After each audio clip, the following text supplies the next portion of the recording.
Came Shabbos. After that, in the morning, the Rebbe didn't feel good completely. She fell off the bed, actually. I mean, we don't know. That's what they said. The nurse who stayed with her came running to 770. There were a few bochim there. I remember Leibel Brandel, another bocher. What did they do? They came running to the Rebbe's house. It was really 6 o'clock or 6:30 in the morning. They knocked on the door. The Rebbetzin came down, and they told the Rebbetzin what happened. And she went and told the Rebbe. What happened there, we don't know. Some people say that the Rebbe went to his mother's house in the morning before davening. I don't know if it's true. I don't know. Maybe he did. I don't remember. No, it wasn't clear then. So since then, I didn't look up what they write in the Yamanim. Then there was a Fabrengen. The Shabbat Shuvah, there was a Fabrengen. And the Fabrengen was certain sichas, the Rebbe was very serious. One of the sichas the Rebbe spoke about was Neche Haster Aster Pona B'Yemahu, Hester. And the Rebbe was crying and crying mamish when he's speaking about the Hester Pona. Another thing the Rebbe spoke was Vayelech. It says Vayelech Moshe. So the Targum, I think Targum Yenison says, where did he go? Vayelech Moshe went. It says he went Lebei Sulfan, he went to the Beis HaMedrash. So the Rebbe said, what it means is, before you do anything, you got to go find out what Torah says. You can't rely on your memory. So before you do anything, you have to look in the Zichronos or Askarov, which was the Hakdama to the whole week of Shiva. Week or those days, every little thing that the Rebbe had to do, he didn't do it till he asked. He said, Askarov. He told him, Askirim, Askarov, what to do. So that's one of the things he said. Now, middle of the Fabrengen, I remember that Dr. Zelikson went over to the Rebbe, and I was standing pretty close. I was able to hear. And he asked the Rebbe, till what time there will be the Fabrengen? And the Rebbe said, till about 5:30. So he said to the Rebbe, it's too late. So the Rebbe said 4:30. So he was masking. Taka advised the Rebbe shortened the Fabrengen. It's interesting. There was three mamorim that the Rebbe said as a hemshech, Rosh Hashanah and Shabbos Shuvah and Sukkot. The first one was started Zayim Kulos Masecha. The second one on this Shabbos was Sheramaylos Mimamakim, and Sukkot was Kesa Yitmuch, was one hemshech. Now the first and the last were a regular mamorim. The one he said Shabbos Shuvah was a nigun of a sicher, like he said sometimes in Maimek and Sicher. Now we thought, I'm not sure, no one knows what it was, that the Rebbe really planned to say it as a regular Maimek. But because the Rebbe promised Zelikson that he's going to finish the Fabrengen earlier, that's why he did it. Now remember what happened. That the Rebbe, after the Fabrengen, went upstairs to daven mincha. The Seder then was that after Fabrengen, he didn't daven mincha downstairs. Later years, he did that. He went upstairs and went into his room and came at the mincha. That's what every Shabbos. And after mincha, he would go back into his room, stay there a few moments, and then go home. This time he went up for mincha. Went into his room, and into mincha. Right after mincha, he went out into his room, and within seconds, he came running out. I remember seeing his coat wasn't even buttoned. The Rebbe always would go out on Shabbos. He'd always outside. He only wore with a coat. It wasn't even buttoned. Like this, he would go buttoned, come out buttoned, and he would walk down the steps of 770. The Seder was like this. On the right side always stood the women. And the Rebbe went after the Fabrengen home, and on the left side stood the men. And the Rebbe would always turn to the left, and he would make a shvil for the Rebbe to go. This time he ran, I remember running down the steps, made a turn right, not left, where the women were standing. And as soon as they saw him, they moved away, but the Rebbe ran, and he ran to his mother's house. Went to his mother's house.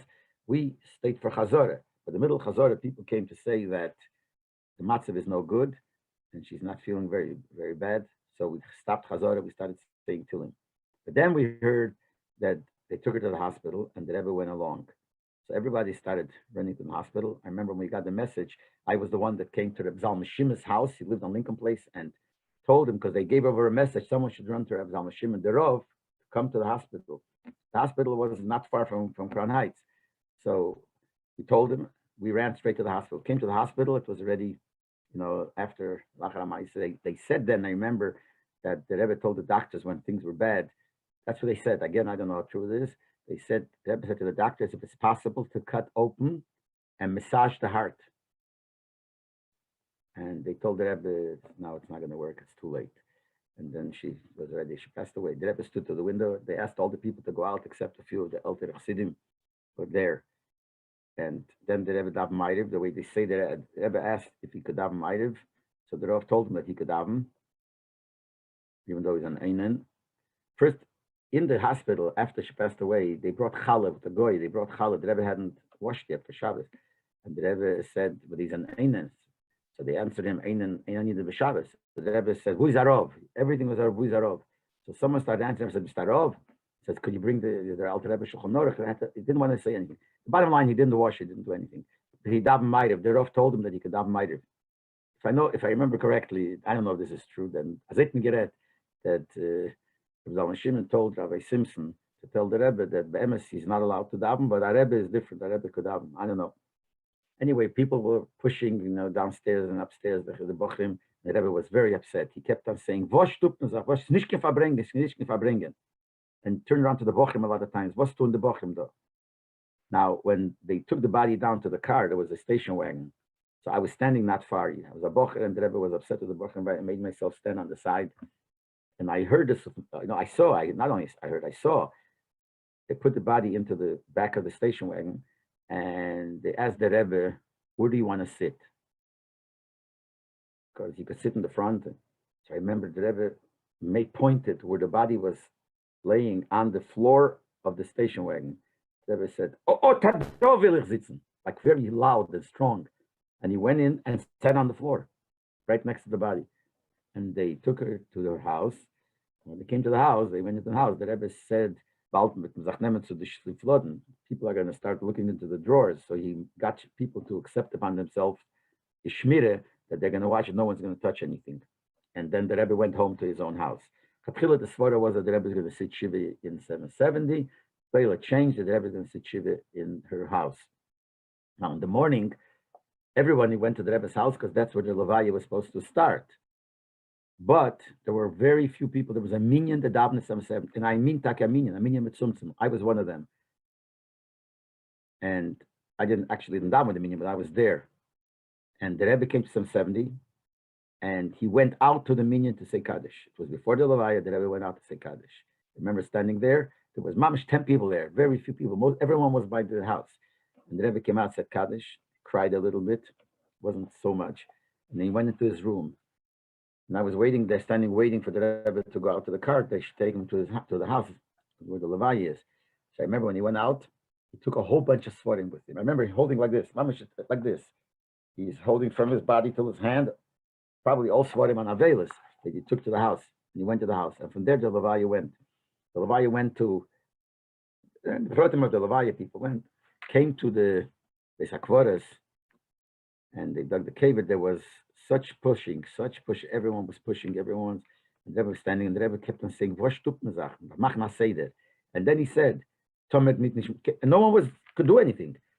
I'll make a seder. So the Rebbe himself started to the people, went like this, trying to push, and as soon as he did it, people moved away.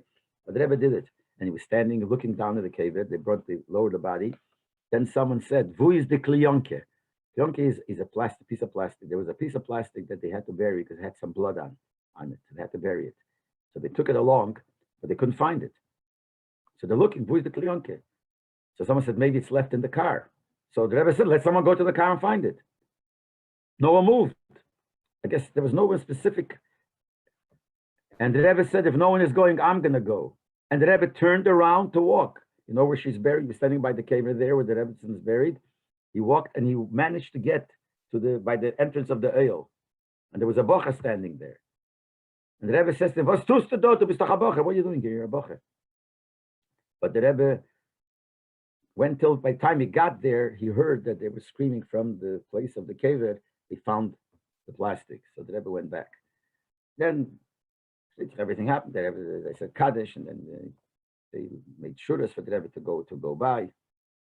Anyway, the Bochum felt very bad because the Rebbe seemed to have a big payday on the Bochum that they were pushing. And he said many times, "Nicht verbringen." What are the Bochum pushing?